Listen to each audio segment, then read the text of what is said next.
Hello and welcome to my today's video. Today is very important video. This is called 50-30-20 rule. 50-30-20 rule. इसको आप ज़रूर याद रखना और हमेशा ज़रूर इसको फॉलो करना।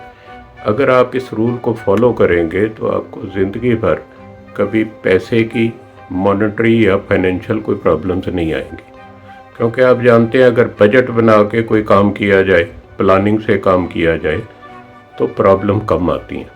तो 50-30-20 मीन्स कि हमें जो इनकम है, जो हमारी टेक होम सैलरी या बिजनेस प्रोफेशन से जो इनकम है, जो घर हम लेके आते हैं या बैंक में रखते हैं, तो उसका कितना % खर्चा हमें कर देना चाहिए, कितना हमें बचाना चाहिए, सेव करना चाहिए। कई लोग पूछते हैं कि मुझे अपनी इनकम का कितने % सेव करना चाहिए और कहाँ सेव करना चाहिए।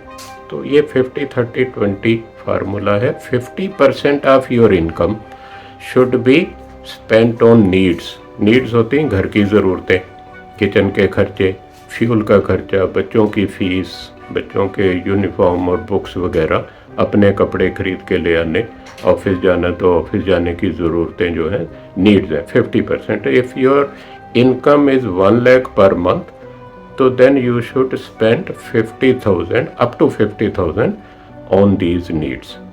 Then second is 30%. 30% means 30,000 of 1 lakh.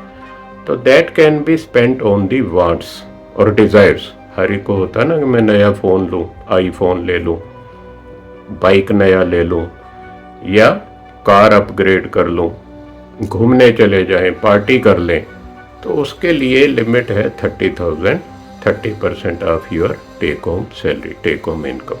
तो इससे ज़्यादा नहीं करना। एक चीज़ इसमें और ज़रूर याद रखिए, थंब रूल है कि इसके लिए वांट्स के लिए, डिज़ायर के लिए कभी लोन नहीं लेना। अगर आपका खर्चा मान लो 1 लाख है किसी चीज़ पे, तो यू कैन वेट फॉर 3 और 4 मंथ्स, तो जब 1 लाख इकट्ठा हो जाए तभी वो अपनी वांट पूरी कीजिए। ये पहली 2 चीज़ें हुई, need and want. 50%, 30%। Last is very important, 20%। 1 lakh का 20% मीन्स 20,000। 20,000 आपने सेविंग करनी है फ्यूचर के लिए। वो कहाँ सेविंग करनी है आगे वाले वीडियोस में हम डिस्कस करेंगे। 20,000 इज़ ए मस्ट, इसको कभी भी नहीं छोड़ना। सबसे पहले जब आपका पहली तारीख को इनकम आए 20,000 या 20% अलग कर लीजिए, सेव कर लीजिए, इन्वेस्ट कर दीजिए। 80% आप खर्चों के लिए रख लीजिए। 50-30-20 जो है, this can be slightly changed depending upon the age of the person. हर एक का पर्सनल फाइनेंस है, आपका अलग होगा, मेरा अलग होगा, किसी यंगस्टर का अलग होगा।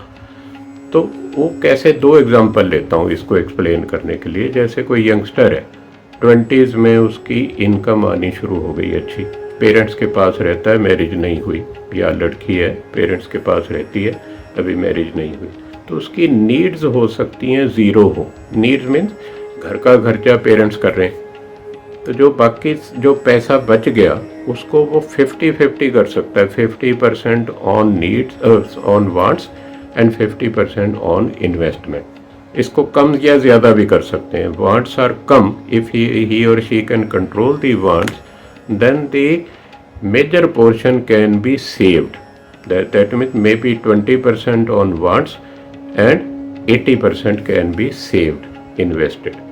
सीनियर सिटीज़न, दूसरी एग्जांपल लेता हूँ, जैसे मैं हूँ या और मेरे दोस्त हैं कई, तो उनकी इन्वेस्टमेंट की नीड कम है, क्योंकि उनका कॉर्पस पहले ही बैंक की एफडी, म्यूचुअल फंड, शेयर वगैरह में ऑलरेडी बना हुआ, तो आपको 20% की ज़रूरत नहीं।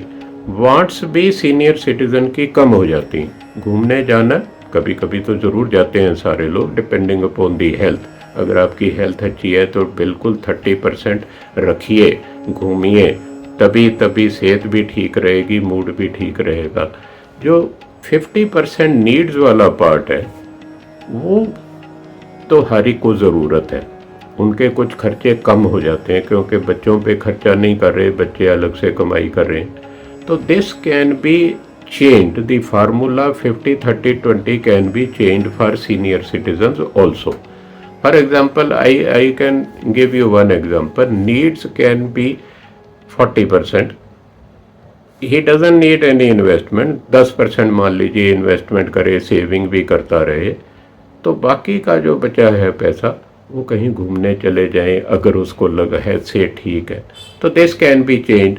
सम पीपल आइडियली, मैंने जिन लोगों से सीनियर सिटीजन से बात की है, तो वो नीड्स पे 70% खर्चा करते हैं, 20% वांट्स पे करते हैं और सिर्फ 10% इन्वेस्टमेंट के पे करते हैं.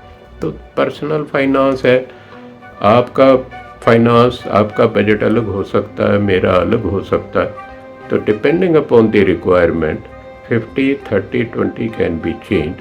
जैसे मैंने कहा, यंगस्टर के लिए ये चेंज हो सकता है, सीनियर सिटीजन के लिए चेंज हो सकता है, but by and large you should stick to this formula.